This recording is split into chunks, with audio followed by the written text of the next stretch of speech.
even care that it's just a 2 versus 3. He still tries to take that challenge, but Swizzy immediately, not against my IGL. I've got the backup here. Swizzy taking him out. Vanya, sorry that it's a fellow gentleman, but it's just business, not personal. Cammy also eliminated for Stash. Now trying to see if he can take out Chap along the way, but Savage, Mr. Savage still making it work. This is it.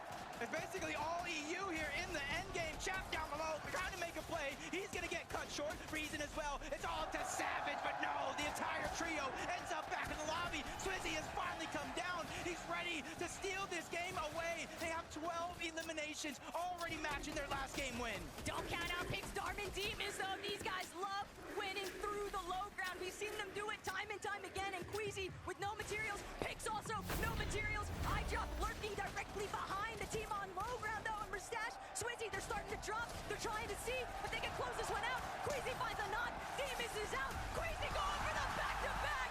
It is all Queasy, Mustache, and Swizzy for a Game 3 victory royale. It's only taken 3 games to get our first team with not only multiple victory royales, but the back-to-back 12 eliminations in that last game. More than that in this game. We are looking what could possibly be a great team in the making. Frankie, don't you agree? I really do agree. The fans in Leon again going absolutely wild for this team. Queasy coming into the Global Championships.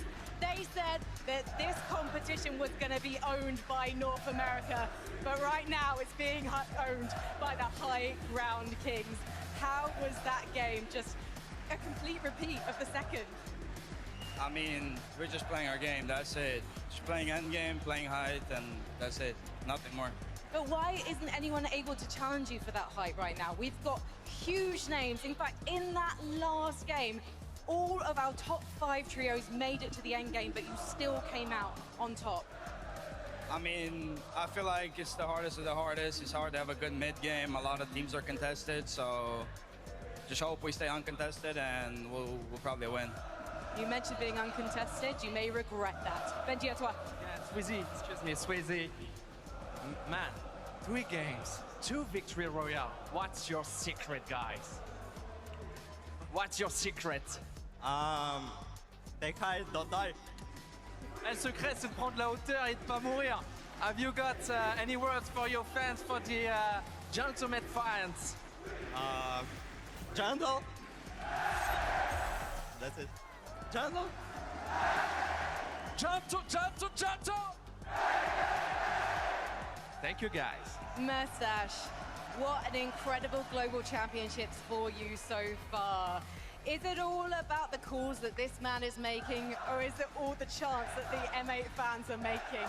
It's everything. Queasy, Agile Gold, fans, crazy, just best fans ever. Can't ask for better fans. They're definitely proving themselves to be some of the most incredible fans in esports right now. However, we're halfway through our games today on day 1 in Lyon. We're going to take a short break. When we come back, we'll be evaluating everything so far.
Welcome back to the Fortnite Global Championship. My oh my, it happened. It happened. The back-to-back from Queasy, Swizzy, and Merstash. Back-to-back victory royales. We like to joke about it a lot, but EU still doesn't have a Global Championship title. And Queasy said, I'm going to make that change. And you know, it's funny too, because Swizzy said the most famous Queasy quote of all time, take height, don't die. Guys, take height, don't die. That's what I'm talking about. I mean, Z, Kelly, it just looks so easy right now. They're getting everything they want. I mean, Quizzy pretty much said, he was like, hey, listen, we're just playing our game right now, and it is working to perfection. I mean, you just take a look at them, right? They're sitting up there, no worry in the world. They do such a good job at applying pressure to exactly the right teams, right? Keeping an eye on not only the second height team to make sure, of course, you know, the most likely team to go ahead and try to pressure them off the height, always keeping a close eye on them. But one thing that I always notice when we kind of tune into like Swizzy's POV is that he is so keen to look like back in the storm and make sure nobody's going to come up behind them and make some sort of sneak play. They are just so aware of everything that is going on around them. And you know, you say take height, don't die. Usually when a team has height so dominantly, a lot of other players will just kind of leave them alone, focus on the low and mid ground. Yeah. But that is not the case for this trio. Both games now that they have won from height, someone has tried to steal it away from them. And that actually was one of the closest height steals we've seen between the two games. Vanya and Pixie actually being able to build over them. But Queasy, Merstash, and Swizzy were able to easily recover from that and then take height once again. It just looks so clean, man. And it's crazy too, right? Game 2, 12 elimination victory royale. Game 3, you know what? We'll get another victory royale. Let's just toss a few more. Sprinkle on some eliminations on top. My gosh. And of course, once again, Queasy still 100% locked in. Let's take a look. They are starting to pull away with a lead, and this is just the halfway point of game number, or day number 1. What? 300 points, basically. They have established a 122 point lead just after game number 3. I mean, yeah, I guess that's what a back-to-back win will do. You know, I got word. Not only did we get to see this fantastic last game, we have a listen in. Let's take a look on how it went for the trio. Yeah, I'm 100 mats, 100 mats. Take. On me.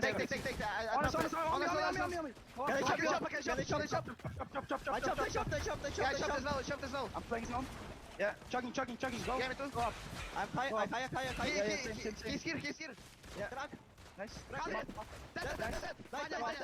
Yeah, zero mats. I have 3 pills. I have 5 shots. Take. Yeah, drop. I see Solar. Yeah. Dead. Nice. 100. I'm dropping down. I'm on the spear. 100. That's 100. That's at 2. 100. Nice.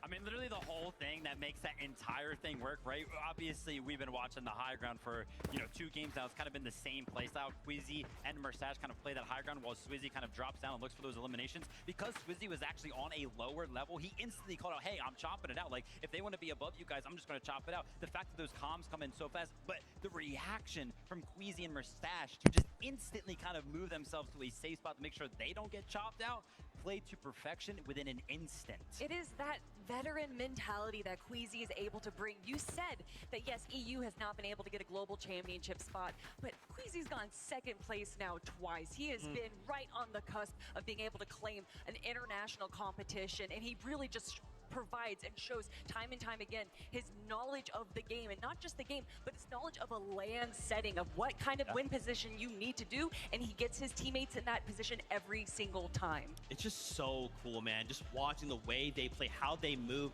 how they're jumping together as they're calling out things. It's not like, we're gonna move this and I'm going this way and you're going that way. No. The moment they start to move, they're one single entity moving in the same direction, looking, calling out targets. They are so impressive. This is scary, guys. We got 2 victory royales back-to-back from the trio. Now, of course, in second place, though, the trio that won game number 1, Kanata still holding strong, right? This is still Kanata at the end of the day. They are still putting on a performance. They want to make sure they're like, okay, Queasy, you got a VR, but Kanata said, hey, look, I'm going to get 4 wins on land, okay? It's going to happen. Big thing for me right now is that the trio is making it to the end game right now, but I'm not going to lie, like game number 1 was super, super good. The follow-up games kind of feel like they're kind of just like picking up points, being a little stragglers, right? Not necessarily having that great trio, everybody's together, we're healthy going into the end game type of game, which I think is kind of a good thing when you think about it, Kelly. It is. Like, they haven't really bounced back after game number 1, but they're still in second place. Well, if you look at the dichotomy of Queasy's trio and Kanata's trio, where Queasy's going on this ultra aggro, he's just controlling the high ground. Kanata's playing a bit more passively, and we saw that in games 2 and games 3. And we already knew that he was kind of playing a passive early game. But what I really appreciated in this end game right here, they were in the best position. So they were kind of actually staying in the back of zone. And there was a moment there where zone is pulling up a hill, and everyone was getting congested trying to climb over that hill. But Kanata bold scrap it. They stayed back a little bit, waited just a moment, maybe took a little bit of storm damage there, but then they were able to kind of pass away through the congestion and be able to make it into the end game. To me, I say this so many times, to me what makes a top player isn't what they do when everything's going their way, it's how they're able to handle it when things aren't. Oh my gosh, that's so sick. Guys, I don't know if you saw 3rd place there. Seti climbing up 2 placements, taking over 3rd place. Now we're gonna break down a little bit of what we saw, but why don't we hear from Seti himself, who's hanging out in the player lounge. Obviously, it wouldn't be a Fortnite Global LAN if we didn't talk to our 2022 Invitational champion, Seti, and I'm so happy it's because you're in 3rd place right now, Seti. Is this something you were expecting going into today's competition? I wasn't expecting for us to be that high because obviously we're contested those spawns, so it's definitely harder for us. But we ended up surpassing our limits, and now we're 3rd and going just small break, then we're gonna focus even more and hopefully finish 3rd as well at the end of the day. And it's really interesting to me that this trio was formed as a last chance trio for Major 3. Yapko coming back from his time in North America. Panzer being a player everyone wanted to play with, despite his lack of global experience. How have you managed to make this team look like a championship contender so quickly? I think we all are very experienced, especially my IGLing skills are like, they can literally push us to the limits in end games. To get us through the mid games, and Yapko and Panzer are just both crazy fraggers, both support each other and do their roles perfectly, so we just match each other so well and it works. I don't know how, but it works. Il se demandait comment ils étaient aussi forts après si peu de temps ensemble, et il dit que c'est surtout qu'ils sont très expérimentés et qu'il a 2 très bons fraggeurs avec lui. Now, how will you keep consistency during this whole week? I think we just have to focus on ourselves and just get through the mid game because it's the most difficult, getting the surge, and then whatever comes. We're just gonna focus every single game like it's the first game that we're, and yeah. Your old teammate Cami is also in the top 5. In fact, he's 4th place right now. And then we have Demon's Diamond Pix in 5th. What is it about these Polish players that makes them so successful on LAN? I think it's, again, the experience. I think we're all very used to playing on the big tournaments. And I actually predicted that like Cami and Pigs are going to be high up. So I'm very happy that they are behind us as well. Can I ask what it's like to be at a LAN and not having Cami by your side? I don't think it changes much, but... I mean, it just means we have more chance to have a top 5 full of Polish teams. Ça change pas tellement finalement d'avoir pas son collègue à côté, mais il est très heureux d'être là. And so, just thinking about the rest of the competition, Choka has already asked you about staying consistent. Have you been looking at the lobby and thinking, okay, these are the guys we need to look out for? Who is your competition here? I mean, obviously, Queasy, he's right now on 300 points, but I think like all eyes are on him, so he might have some trouble going into next games. We will see. Polska Gorum, indeed. Let's head back to the desk. Thank you so much for that interview, man. I'm telling you, man, this is my favorite part about LAN. Get to hear from the players, get to hear that insight, what Seti's thinking about in the moment. And I think I agree, right? He kind of calls out, hey, eyes are now on Queasy. So it's going to be up to him and his trio, right? Do we start to feel that pressure? Do we just keep going? I mean, we have to remember this is a 2-day format, right? So you're only going to have so much in the tank.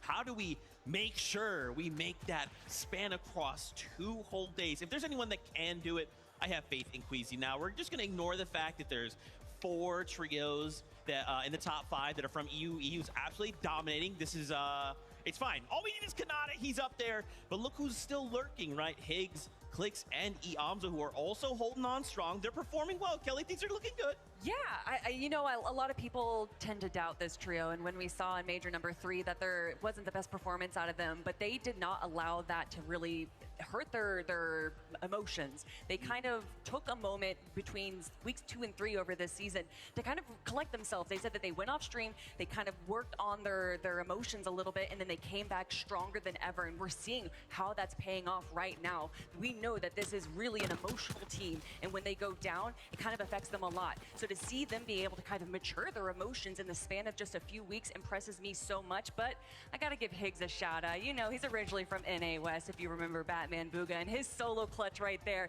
is what really climbed him up the leaderboard.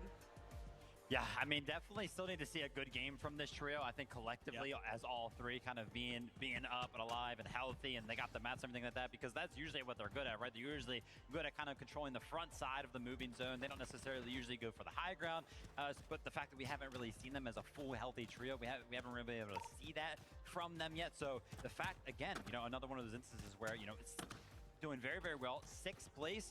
Still yet to see like that Clix, Higgs, and Eamzo-esque game, which is really good for them, right? Maybe this little bit of a break can kind of help lock them back in and actually go ahead and portray their real game plan when it comes to the end game. But even looking right here, while Zone is pulling towards them, they're a little bit ahead of the gate. They're making sure that they're aware of anyone that is below them, allowing them to kind of encroach onto their territory right there. Just like David was saying, they love to be in the front side of Zone, but these little adjustments that they're making, kind of just staying back a little bit, picking off these weaker players so that they get those refreshes. They see that they don't have that many mats, so instead they're going to go for the elims. They're going to play a little bit back, and they don't want to control the rest of the lobby if that means that there's so many other incredible teams that are going to potentially be able to take them down.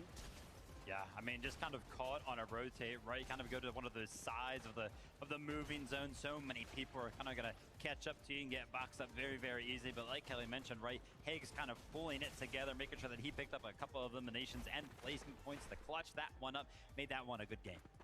That's so sick. Guys, I just got word we have something really special. So obviously, for the first time, we have an anthem created by David, and we actually have David standing by, and we get to talk to him right here, right now about it. David, obviously, first off, what's going on? It's great to see you. How are you doing? Doing great, man. It's good to be back. That's right. I was literally gonna say. So we met at Pro-Am. We're basically Fortnite fans. Me and David are basically best friends. We talk every day. We play Fortnite every day. Not trying to brag or anything. David, what is it like, man? So in case people for some reason don't know, you actually started playing in Fortnite, right? Yeah. Then you kind of started getting into the music and you just boomed.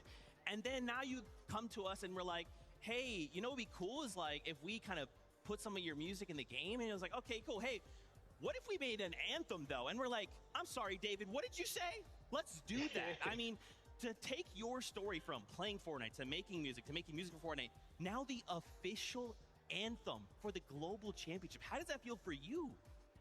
But it feels amazing. Like just from where I started OG Fortnite playing, I started playing season 2 of the game just as a kid, and then growing up with the game year after year, and then starting to like make music and then have that full circle moment coming back straight to the game is beautiful, bro. It's beautiful. Dude, that's so sick. You know what's funny for me personally? So like, because I work at Epic, I didn't even know this was happening. And then one day I get like invited to like a meeting and they're like, hey, so this is the meeting for our official anthem. I'm like, wait, whoa, I've been asking for like an anthem for so long. And they're like, yeah, it's David. And they play us like the animatic. I hear your song for the first time and I see like what the visuals are gonna like could be. I'm not gonna lie, I actually cried because I was like, this is so cool. Like that for the first time we get something like an anthem. And it's not just like anyone, right? It's you coming from that background. Like what led you to kind of making this song, like choosing what you did? Because like it feels like we as competitive are like seen, you know, it feels like it was made for us. Yes, bro. So basically it's like when you're playing Fortnite, especially in FNCS, everything is high stakes, high blood pressure, high adrenaline, right? So I wanted to make sure I got that and encapsulated that feeling through the song. So it felt like you were in the end game, you were in the game yourself, while listening to the track. It's crazy. I actually used to like edit before kind of jumping in on this broadcast. And I think one of my favorite parts is that like it is like someone is editing. They're streamers. So right? And then the characters in Fortnite are kind of jumping around in this cyberspace. Like that's gotta be so cool. Like, did you have any like, hey guys, this is what I want to kind of see. This is what I love to kind of bring to life. Was there anything maybe like that you called out and you're like, this is what I want, and it like happened? Yeah, I mean, it was a very collaborative effort. I feel like with my love for animation and just animated things in general, especially the game's animated style as well, going through that mixed media format where we're showing the clips of MCS players, the match of the game, and the 2D animation, and just how they encapsulated my character as well inside of the video. It was just like insane to see all three formats come together. It was insane. It's so cool. David, just thank you so much for loving Fortnite so much that you were like, hey, let's just make something cool for the community. Thank you so much. Before I let you go, I'd love for you to kind of give you the stage, to call out anything you're doing, to call out where people can follow you and find you, because they need to do that. Thank you guys so much. Shout out to Fortnite. Shout out to everybody that made this possible. Shout out to you, the fans and the players. Shout out to the pros. My name is David. You can find me everywhere at D4VDDD. Love you guys. Love Fortnite. We out. Thank you, David. Thank you so much for your time. And again, thank you for one of the coolest anthems of all time. It is so sick. We've actually talked about this for so long. Like, man, it would be so cool to have like an anthem, and like to actually get one, and it to be David is like literally a dream come true for me personally. It's so awesome to see like someone else who loves Fortnite made a song for Fortnite, dude.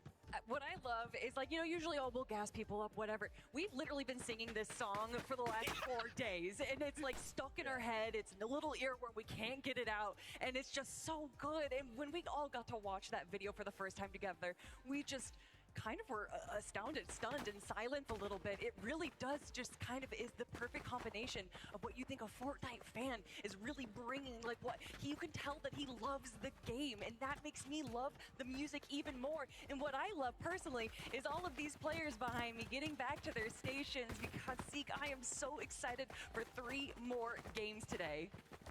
Yeah, that's right. Of course, if you didn't know, at the halfway point, we kind of give the players a break, right? We let them kind of walk away, take a rest, take a breather. Maybe they can talk about their trail mates, their coaches, whatever they need to do, and then they come back to the stage. We continue playing Fortnite. Now, as we kind of start to continue to get them back, we actually have another special interview. It is Loser Fruit who's standing by with Mini Miner. Thank you so much, Zeke. I'm up here in the VIP lounge, and oh boy, do we have a VIP. It's Loser Fruit. It's Fortnite icon, Loser Fruit. Firstly, how you feeling? Are you enjoying the event? What are the vibes like?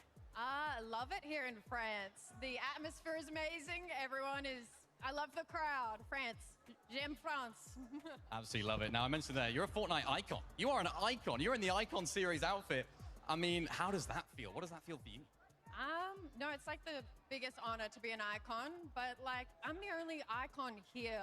I don't know where they are, like, where you guys at? We're calling out you other icons. Well, you should be here. What's going on? Let's talk about the games. Really electric, as you mentioned, the atmosphere here. Unbelievable stuff. What are your thoughts so far? What are you thinking about the game so far? The games have been entertaining. It's good to see Power doing well in the last game that they just were in. So, yeah, hopefully keeps getting better for them. I mean, you have a little bit of LAN experience yourself, right? You played at the Pro-Am with Alex. What was that like? Oh, Alex is a goat. He carried me hard in Pro-Am, like, because I was terrible, but, you know, it's fine. He'll show him it. I thought you carried him, personally. Yeah, it's fine. Yeah, I mean, what do you have to say to that team right now? They've had a really good game, right? They had an 11th place right there, a few eliminations. They're starting to grow into it. Is that something we can expect to see from these guys throughout the rest of the day? I think they'll just keep getting better and better, as long as they're having fun, but they just, like, dominate. So I think we'll see more of them on the screen. Put them on the screen, broadcast, all right? So we need to see more Power, all right? You guys hear that behind the scenes. We want to see more of them. I want to see these guys popping off, and also I want to see more of the games. Just want to big thank you to you, of course, Loser Fruit, for joining us here on the interview. Got any final words to say to the fans at home, to all the people in the arena as well? Thanks, everyone, for watching. This performance is amazing. Thanks, Fortnite. Back to the desk. Hey, Loser Fruit, thank you. Thank you for being here as the only icon represented that's not playing. Thank you. Where are your other icons at? Anyway, Guys, in case you didn't know, Double XP is happening this weekend in celebration of the Global Championship. Jump in, there's a bunch of stuff happening. BR, Grapple Glove, and the Pump Shotgun coming back. Reload's got 100% rare chest spawns with some other unvaultings happening. And then finally, Blitz has melee mythics when you drop off the battle bus. Jump in right now. Double XP, don't miss out. Make sure you take advantage of that.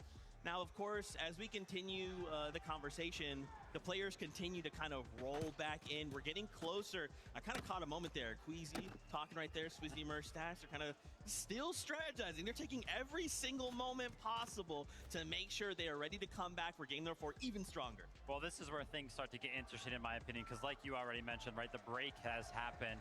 And the fact that 2 dominant performances have happened, I'm going to be looking towards these next 3 games because now Queasy, Merstash, and Swizzy, they might be getting even more respect for this. Everybody might be looking at the high situation and be like, yeah, we've got no chance if we actually go for it. Let's just give them full respect, which would kind of open the door even more. Even though it already looks open for Queasy, Merstash, and Swizzy, it might open it up even more. But now the opportunity as well for some of the other teams to maybe kind of counter-strat some of the things that may be going on in the early game. Obviously, there's a couple teams that we think could be doing better right now, and hopefully this little bit of a break gives them just that opportunity to go ahead and figure something out. I mean, when there's a team that just dominates high ground so well, a lot of the other teams will kind of build this little bunker over themselves in low and middle and kind of, you know, refute eliminations from them. But Queasy, Merstash, and Swizzy aren't allowing that to happen. They are making sure that they are not controlling high ground passively, which we've seen teams do in the past. They are making sure that they are chopping out all the roofs, making sure that they're still getting eliminations, and that is what makes them so dangerous. We see teams go for height and get that consistency, but rarely do we see that in tandem of also having the most amount of eliminations in a game. I kind of want to flip the script here a little bit, right? Obviously, we're talking about Queasy kind of in that #1 spot. There's a couple other trios, namely Peterbot, Ritual, Cold, right? Pollo, Acorn, Agers. What's going on? It seems like this trio, these trios we know should be performing well, right? I kind of made a joke at one point last game. I was like, oh, it's interesting.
Respect that so many other teams give them in North America isn't necessarily seen here today. Yeah, there is that meta within the meta, right? And it kind of, we usually talk about that around these times, right? On LAN, when players have kind of time to come together, meet each other, say what's up, and then practice, right? And I love that you call that out, because I didn't even consider that even for a moment, but that's so true, right? Everyone else is going, oh, here we go, finals, Pollo, Peterbot, running around doing their thing. Got to make sure we respect them. Everyone else is like, hey, no, this is a global stage. Like, I'm trying to win. I'm trying to walk away at the end of this as a global champion. How different things are here in a LAN setting. Yeah, 100% right. That could be playing a factor, right? Obviously, we've kind of talked about the situation between Old Ritual and Peterbot switching over to Acorn, Pollo, and Agers. They've got, like, it's like an easy task, but a hard task at the same time. They know kind of what's going wrong. It's Storm Surge, right? But Storm Surge is one of those mechanics in 100, bro! Pretty much the hardest thing to kind of figure out for any one of these teams, right? They know what they need to work on, but it's like, man, how do they? And you know, we were talking about the start of the show, especially Miniminer was pointing out how Queasy on the northwest side will build up that pillar, or will build up Storm Surge on top of that pillar. And then we actually saw it in game number 3. Agers, Acorn, and Pollo doing the exact same thing. But then if you you look at that drop map, there is not that many teams that are landing near them, and a lot of the teams that are landing to the west of them are fighting each other. So there just isn't the same opportunity that someone like Queasy, who has a similar starting strategy, On me, Pink. is able to pull off that they aren't. That is so cool and crazy at the same time, right? These almost like micro strategies these players are trying to utilize. Now, of course, both of these trios are world class, right? I'm not worried, but at this point in the competition, we only have 3 games left to go, right? And the idea is we set ourselves up with this first 6 games, then day number 2, we only have 6 games, right? To try and make a fight for that #1 spot. So for both of these trios, I kind of want to see like, we need to get into this. We need to make some moves right here, right now. But with that being said, it's almost that time to hop back into all of the action. We want to toss it out over to the casters to say what's up before we get things started.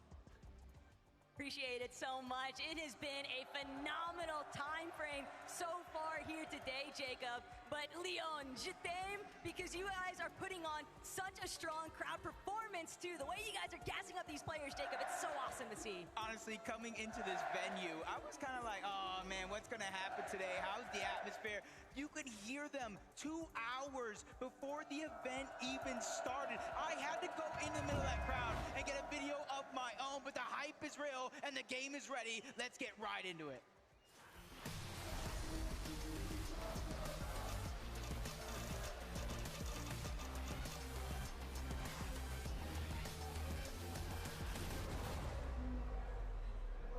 And we're back.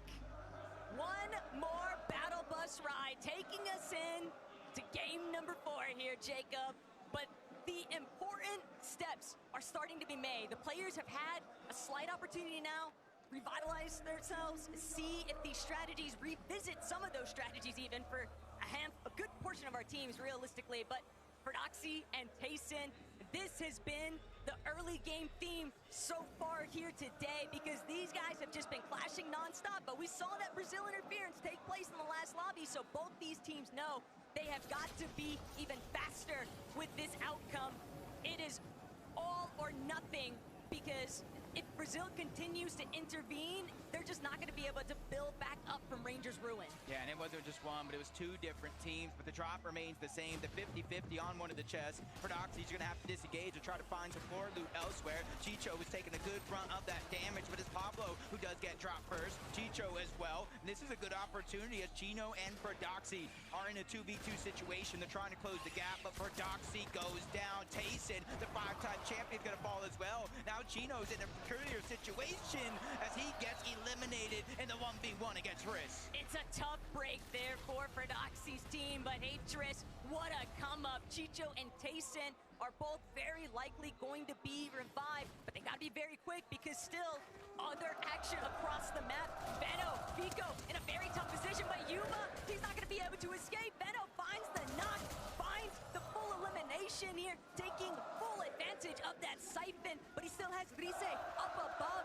Veno trying to be very wary here. If he goes down, that is the end of it for game 4, and they still want to be able to strike inside that top 10 leaderboard, but Veno wrapping around underneath. Rise, even though he's overhead, Veno has the shield HP advantage. Veno still breaking through, doesn't get the shot that he wanted to, but Rise taking a huge chunk of his HP now. Coyota still seeing if he can apply a little bit of pressure on the backup section, but Veno, even in the 1 versus 2, he refuses to budge.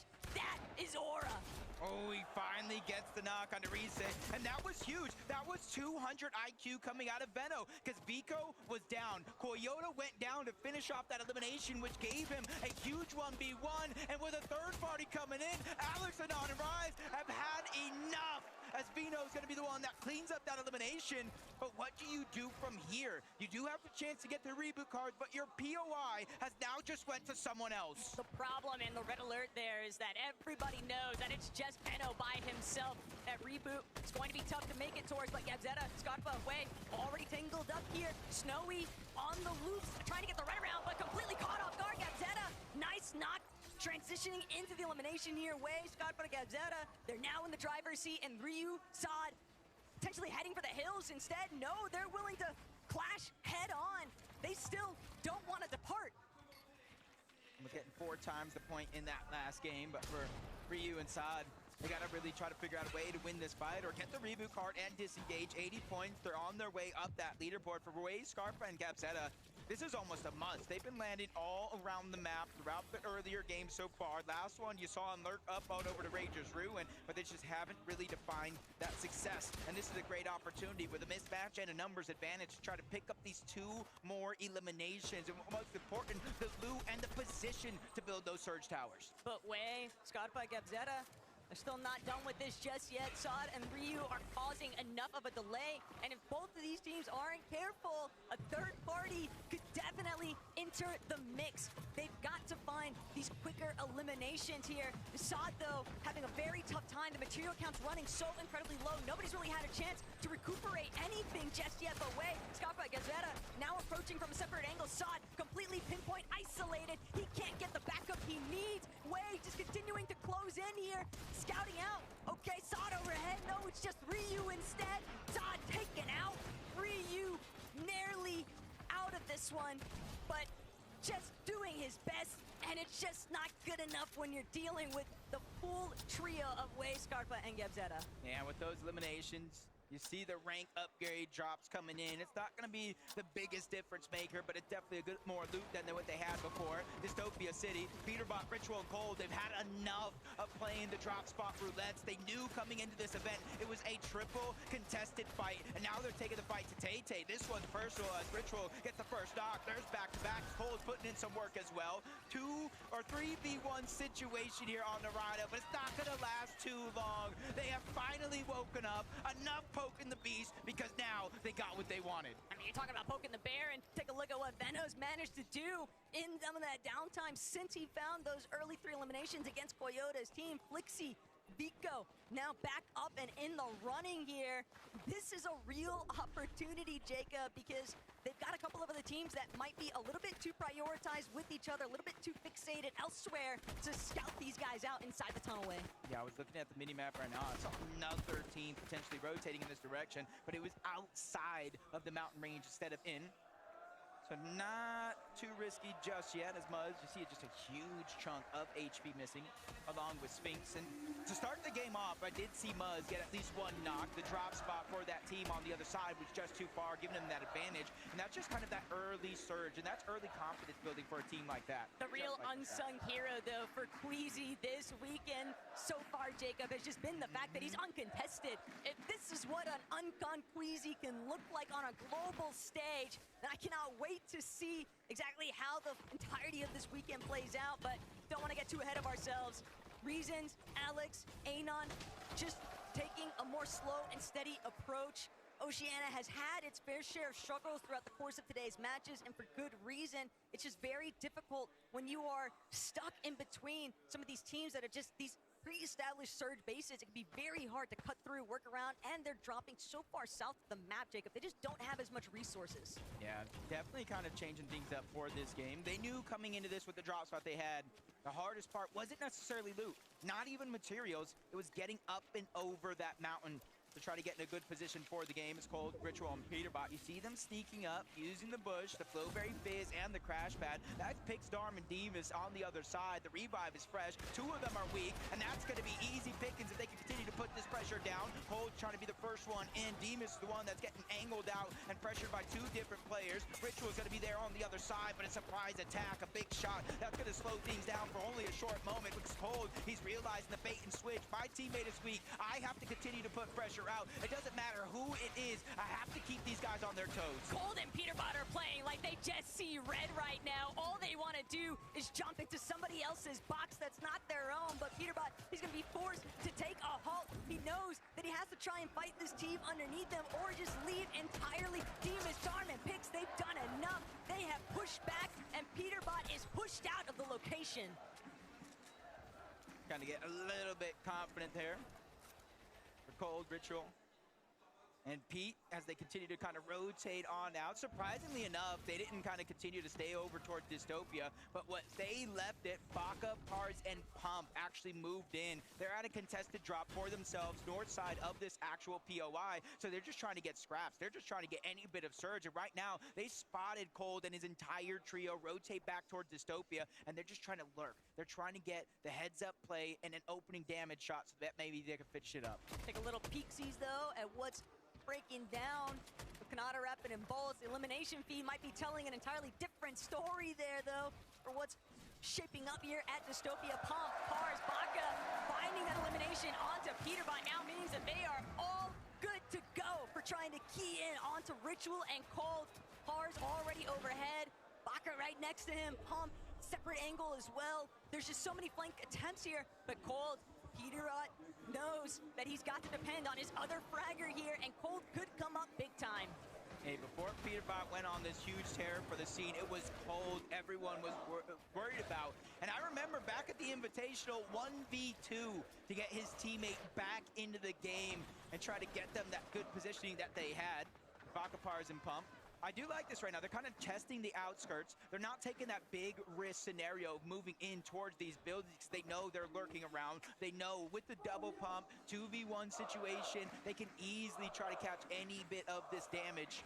So for Cold and Ritual, they just got to continue to play sneaky. One has a med kit. So Taco, this is not the last we've seen of them. Yeah, but the problem still remains, Jacob. They're going to have to deal with Baka, Pars, and Pump, who are very likely, they look as if they're keen, set on setting up to prevent Cold and Ritual from actually leaving Dystopia. And if Cold and Ritual attempt to make a reboot inside of Dystopia, they are going to be immediately pounced upon by Baka, Pars, and Pump. They have so many medkits, they can afford to stick around in these early zone ticks. And you can see in the top 5, obviously Queasy's team pulling far ahead, but only 133 points to get into the top 5. 1 point behind is going to be Yamzo, Clicks, and Higgs, who've honestly been playing decently well, but they just haven't caught that stride, that momentum shift that we know a team like this can have, especially with Clicks and Higgs from Xset. They're kind of the fraggers, the duo from this team. And then you got Yamzo, the IGL, the mastermind of this squad. And I think as soon as they start to feel that confidence, it's going to be a huge momentum shift. But you know what? You got to give Clicks, Higgs, and Yamzo their flowers, because most people on socials did not have them anywhere near this spot on the leaderboard. They've been holding their own as Panzer, big shot onto Mansoor. That's going to be a huge opening now, and Yapko seemingly energized by that, just following it up. Panzer with a 3rd elimination now onto Belor. They are getting active so early on. Yeah, 6 eliminations. They play against Tinka as his trio off spawn. And it does look like somebody tried to rotate in and potentially steal some loot, but they made them pay rather quickly. Instead, his former teammate, Cammy, Hottie, and iDrop over from that Shining Span bridge. They're trying to focus on getting as much Storm Surge as possible, which is why you see them so deep and so far into the zone. But with every team rotating on out, they're going to use that as their cue to make their rotation as well, and just kind of minimizes a little bit of the risk of the teams they will actually run into and the danger they'll face. Checking back in now, though, with Chap, Mr. Savage, and Reason. These guys have really just been sticking to their own game plan, and a lot of that entails spending some additional time inside of those early storm takes. They know that they don't have anybody contesting them, and kind of surprised, Jacob, that no one has decided to try and actually challenge Mr. Savage's team in that northwest position, but they've done an excellent job at just creating so much space and playing their search trades where necessary. Yeah, you see, it's a whole different ball game when you are uncontested. Vanya, Pixie, Marius, they're trying to continue to find their stride, just like some of these other teams in this lobby. 110 points, definitely above most of the lobby, but not where they had hoped to be at this point in time. Pings, Malibuka, and Walk, probably the same thing could be said for them, rotating from that uncontested outpost over towards Foxy Floodgates. But even though they're not in zone just yet, Taco, you're seeing they're running into so many other trios. Baka's team, Pix, Darm, and Demus as well. And even if they find a way to get to the other side, there's a 4th team on the mountain looking in this direction. But the real problem that I'm recognizing right now, Jacob, is that you've got several of some real heavy hitter trios surrounding Foxy Floodgate, and I'm thinking about Cold, Ritual, Peterbot way back over towards Dystopia. They're gonna have to eventually break through these teams who are already fixated in much better positions. It's gonna be tough on that side of the map, but taking a little bit look closer towards the center. There's a little bit more flexibility around, just a whole different game here. There are a couple teams into the mix, but you're seeing no one in relatively close danger. King Phaser, P8 Zin, they have their surge base. You see not too far off, Agers, Acorn, and Poyo. They're gonna be able to get a little bit of that hive spot because you see Mustache, Queasy, and Swizzy rotating yet again to one of these bunkers. And the interesting thing about this team is because they do get the hive, because they are uncontested, and you look at the Demon's Debris and the Dystopia where it doesn't necessarily spawn there, Rangers Ruin too far away. I mean, it's so early on in the game, but they're rotating all the way to the eastern side of the map to get these bunkers that they know no one else can get. And this is the five-head type play that's coming out of Queasy, and it almost makes you wonder if he wins here to this weekend, is he #1 in the all-time list? Undisputed GOAT of IGLing without a singular doubt in my mind, Jacob. He's already considered one of the best, if not the best, IGL in the world based off his past couple of years with Global's performances. And it's just impeccable to think of what they've been able to accomplish here today, because sure, you can be first on the leaderboard, but to go back-to-back with victory royales, that's a different beast entirely. And it's going to be very difficult for anybody else to play catch-up. You have to remember, there were teams in this same position. Queasy was in this position. He was the one down below, but can't finish that thought just yet. Striker, Tisco holding their own here. Art, School, Salco, they need a little bit of a recovery point. A little bit pinched here at Sakura Stadium, just so far west of the map. They know it's only a matter of time before a third party makes the intervention here, but Art, School, Salco, they've got one knock. Striker, just seeing if he can try hold the wall, but he's not gonna be able to break away. Art just relentlessly chasing him down, and sure enough, that's gonna be 4 eliminations now in total for School, Salco, and Arc. Hey, they're sticking to the game plan, but the game plan has now have a wrench into the mix. Veno, Vico, Flixie, they're making their way on over. This could be 2 of the most aggressive teams in their respective region going head-to-head, but Veno, he makes the call, maybe a little bit too close for comfort. They try to disengage just a little bit, but you see, they didn't take the full distance onto that crash pad. They have some materials they want to get back, but they want to control the pace of them and that team of Art, School, and Salco. I mean, the ball's in their court. Vico, Veno, Flixie, they're just going to continue to play for positioning. They know that Arc's trio is still locked in at Sakura Stadium, so they can afford to just kind of take those peek backs, see if they can keep applying tag pressure, but they are still trying to be wary of that team up on height on the mountainside peak. Payson, definitely a massive threat if they are not careful, but Poyo, Agers, Acorn, finally witnessing them be above that third threshold, and not just that, but 1,400 plus above, Jacob. It's got to be such a huge relief. Yeah, to start the day, this is honestly the position I thought I would see this team in game after game after game, especially in game 3, where the zone favored over towards their drop spot. They were just unable to convert and really make it work. And you see the leaderboard with 51 points. They find themselves in 23rd place. I think you could have quizzed anybody in the Fortnite community and they thought that would have been impossible, but Peterbot, Cold, and Ritual probably in a safe spot, only 77 damage above the threshold, and it looks like they're going to try to take the fight to Baka, Pars, and Puff. Remember, this is the team that initially got that knock onto Peterbot, probably causing this downward spiral of the Storm Surge being a worry, but they're taking it personal, box to box, they're ready to go in, and this is the style of fighting that we know Peterbot, Cold, and Ritual look for, but he takes another massive shot. I don't know what Pump and Baka ate today, but they are ready to play. The problem is nobody is backing down from Ritual, Cold, or Peterbot. Baka, Pars, and Pump have them fully squeezed inside of this tiny little crevice, and if that wasn't bad enough, they're also having to deal with a third party up on the high ground. Cold, Ritual, Peterbot, they're doing everything they can to try and buy themselves a little bit more time, but they know the clock is working against them. They're only just short of 200 above that damage threshold, Jacob, but they need more, and they need builds. They don't have any materials. It's all on Cold.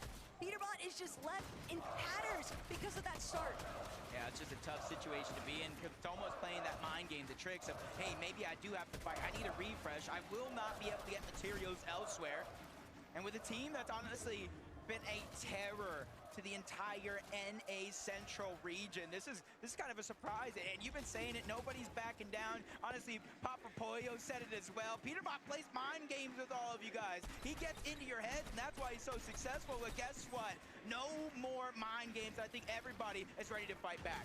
Well, it doesn't need to be mind games, because with Queasy, Swizzy, and Mustache making the approach, Peterbot Gold Ritual, it's now or never. They've got to either dive in, or they're going to find themselves getting absolutely pincered by several different teams. Baka, Pars, and Pump also know that same pressure could technically be applied to them if they're not careful. Seems like they might just want to break away here, create a little bit more space. They don't actually know what kind of position Peterbot and his team are in, but Baka cracking Peterbot's shields now means he could potentially try and press forward, but with Bold just steadily applying reverse pressure, he's making it very difficult, but the builds are running so low. Baka, Pars, Pump. Pars is down, though. It's just Baka and Pump now left to try and recover the situation. What looked so promising at the start, Cold is trying to shut down, but Cold needs too much damage. He has to pull back. He's got to wait for Ritual and Peterbot to alleviate that pressure, but Peterbot, Ritual, now looking to try and dive forward. They need more surge. Oh no, from bad to worse. Baka and them on the other side. They now only get the reboot, but the first knock on the Cold yet again. Earlier in this game, they took down Peter, they took down Cold, and they took down Ritual, and a West on top. Baka, Pars, and Pump have just won the hearts of the crowd here in Lyon. And not only that, Jacob, but they just continue to make it feel impossible for Gold, Peterbot, and Ritual to perform here. But Clicks, Yamzo, Higgs, on the other end of that note, they're still trying to see if they can leapfrog their way into that top 5 position from the leaderboard. How many times have we seen strong performances convert to a big jump in placement? But Swizzy, Mustache, Queasy, as long as they stay tried and true to their strategy, I mean, if it ain't broke, don't fix it. Yeah, and they got such a good spot, not only because the high ground, but Taco, take a look. Where is the zone going? Over Foxy Floodgate. That means there's going to be so many different elevations that if it pulls all the way towards the east, or even towards the north and then back down to the south, it is going to be a roller coaster of emotions. And Benno, Flixie, and Vico throughout the day has been going through just that. 269 below the damage threshold. Even with Vino hitting a nice shot, it's not going to really change what they're facing right now. And that's why you see them scrambling, looking all around, trying to get information, figure out where they need to put their focus at. They're likely going to have to drop to ultimate low and maybe try to play a pre-edit off of a back tarp. That would maybe be their best opportunity to find some big damage. Still, other teams are absolutely feasting here, and Benno's not going to get the chance from overhead. It's a minute. This is their backyard, essentially, and Foxy Floodgate now really heating up a Vico. He's not going to allow it. You take down one of my teammates, I'm going to take you with them. Braids having to play for the revive visuals, just not going to be able to do it, though. And Flixie, Vico, this is a dynamic duo, though, Jacob. They could really make it work. Yeah, they've kind of put an all-or-nothing situation going after the high ground. Even though they picked up eliminations, got some points, they have a max pull on the other side. And this is what I warned you about, the different type of elevations that are going to start to come into play as Vico does it again. Taking down a Minish, making sure to clean that one up. 4 more points out of the total as they get their 5th elimination of the game. All the way hanging back now. So much pressure being applied to this top section of Foxy Floodgate. But they are right back at home. Queasy, Mustache, and Swizzy looking to control the dam, and that's the most important part of Foxy Floodgate. If you have the dam control, you have all of height. Yep, top 17, though. This is where placement points are going to start to set in and cascade further with each and every team that does get wiped off the lobby. Mustache, Queasy, Swizzy, they are not backing down. They are not shaking. They're just terrorizing everybody around the lobby. Pars really feeling the pain there, and that's because they have that bird's eye view. Nobody is contesting Swizzy, Queasy, and Mustache on the high ground, and look exactly what's happening because of it. There needs to be studies done on Queasy's brain because this position is absolutely unreal. Mr. Savage, Jap, trying to do what they can to push back against Swizzy's pressure, but it's just so difficult to try and take those bloom battles from overhead, Jacob. This is so much leverage over the rest of the lobby, and Swizzy now trying to make sure that he doesn't find himself eating more damage than what he bargained for, but still he has Mustache to depend on. The moment that Swizzy's shields get cracked, he falls back, and Mustache immediately picks up the slack. Gonna be tough because now we're going right back on over the open. And most of this next zone is just all low ground except for the far western side of it all where there's gonna be a mountain that you can try to attach to. So you gotta make sure you planned ahead, peek through the cone, get the information. Yamzo, Clicks, and Higgs are doing just that. They're not the highest up, they're not the lowest either, but they're assessing the situation. Do we need to drop down further? Or do you let a team like Pixstorm and Demas get in front of you and try to land the damage? But not everybody is feeling as safe. Not everybody is feeling as comfortable. 66 damage above the threshold. Yapko, Panzer, and Seti, even though they're inside of that top 10, they still need to make that consistency count. But do they have any Flowberry Fizz or Crash Pads? Because it's going to be difficult for them to work their way up and down this elevation. But the way that the zones are pulling here, Mr. Savage, Reason, and Chap now trying to see if they can work their way up from the underbelly of the lobby.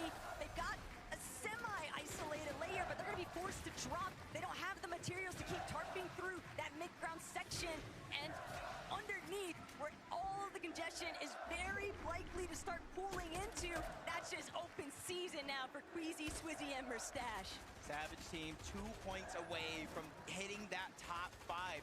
And the thing is, they were 1 point away, almost missing the Major 3 Grand Finals. They were 2 points in that last spot to secure the global spot. A miracle run is coming out as Queasy, once again, almost 2,000 damage, back-to-back games above the threshold. Yapko, Panzer, Seti, they're feeling the pressure from up above. You see a huge lack of not only materials, but resources as well as he gets cut short. The wall breaks him off. He's going to go down, but for Yapko and Seti, this is everything.